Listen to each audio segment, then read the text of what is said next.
We are joined by our musical guest, Rosie. Rosie, thank you so much for coming on the show. Thank you for having me.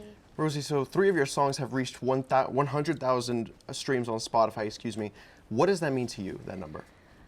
It's a blessing, honestly, and I'm grateful every day that so many people are listening to my music, and the purpose of music is to unite people, and so the fact that all these people are listening makes me feel like I'm doing my job as a songwriter and as a citizen. Yeah. That's awesome. What is your favorite show or festival that you've performed at? Ooh, that's a good question. Well, I performed at this little venue called The Turning Point, which is in my hometown in Nyack, New York. And the reason that it was such an important show to me is because it was the first time I performed where I felt like I could be in my own skin and be in my own body and be not some version of Rosie that I want people to see, but the actual version of myself that I am, and I didn't feel like I had to be anyone else or project something that I'm not. And so that was a really important show. And the fact that it sold out. And I was like, wow, awesome. People are here to see me, you know? Right. Yeah, so that made me really happy. Very nice. So you took a trip down to Honduras to do some volunteer work. Tell us a little bit about giving back through music, what that concept means to you. Yes, that is pretty much why I feel like I'm here on this earth, on this planet, is to give back through music. And that can take shape in a lot of different ways. And so in this specific case, I decided to book a flight to Honduras, and I knew someone who worked in an orphanage. And so I decided to take some time to get to know these orphans. And I'm bilingual, so I speak Spanish. So I was able to teach English through music and songwriting and guitar. And so I spent 2 weeks there, worked every day with these orphans, and I got to know them. And the more I got to know them, the more I realized that music is so healing, and it brings so many people together, and it brought me, someone from a completely different culture, together with all of these people, you know, from Central America. And so when I got back to New York, I realized that I wasn't done helping these children, and I knew, you know, I couldn't exactly afford to go back to Honduras, and so I organized a benefit and hosted a benefit where we had live music, and all the proceeds went to the orphanages that I attended. And I found out 6 months later that the money we made was used to buy guitars and That's musical awesome. instruments for the orphans, and it just made me so happy. And that's something that you mentioned it earlier, the unification power of music. Is that something that you really think that's why you're doing it?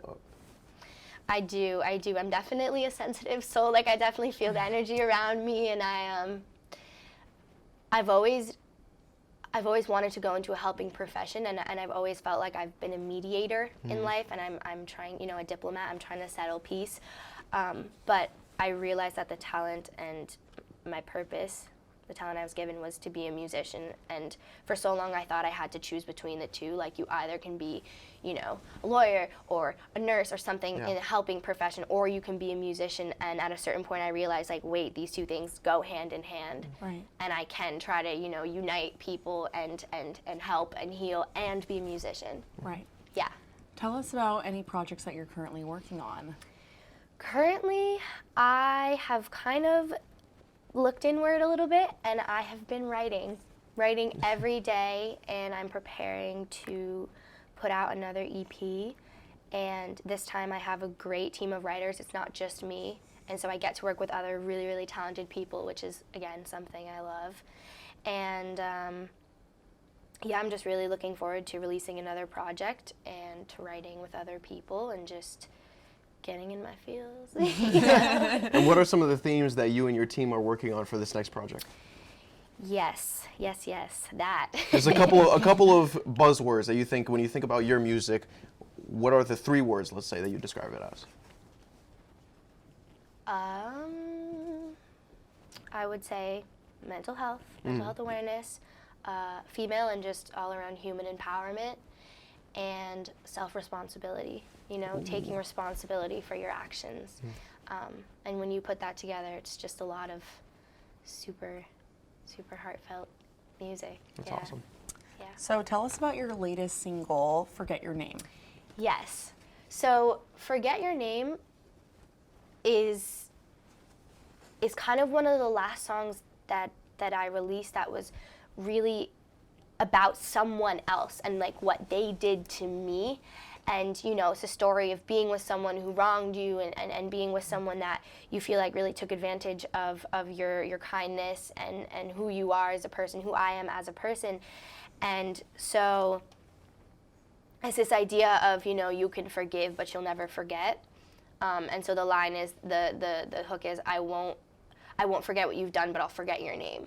And right, and I think this last single really marks kind of the end of an era of really focusing on, you know, other people as my muse for songs. And like now, you know, instead of being like, for example, I'll forget what you did and I'll forget your name, it's like, I feel this way and it made me feel that way. And so this is, I think, a really pivotal song in my career, because from here on out, I think I'm going to focus a lot on myself. Also, not to mention the fact that it has like 165,000 streams. Like, oh, wow, that is holy awesome. cow! Yes. I know. I'm really happy that people. So the song you're performing today, Nostalgic, take us a little bit through the creative process behind that song. Right. So at Berkeley, I'm at Berkeley, but I was there last year, and I lived in a tiny little dorm room. It was a double, but there was 3 of us. So there were 3 of us in a double. It was super cramped. It was yeah. It definitely had me counting my blessings, like now that I'm in an apartment. But I remember it was really hard to find inspiration because, you know, the walls were white and there was just so many people. And I remember sitting in this little practice room, right? It's like probably half the size of this stage, and thinking there's no inspiration here.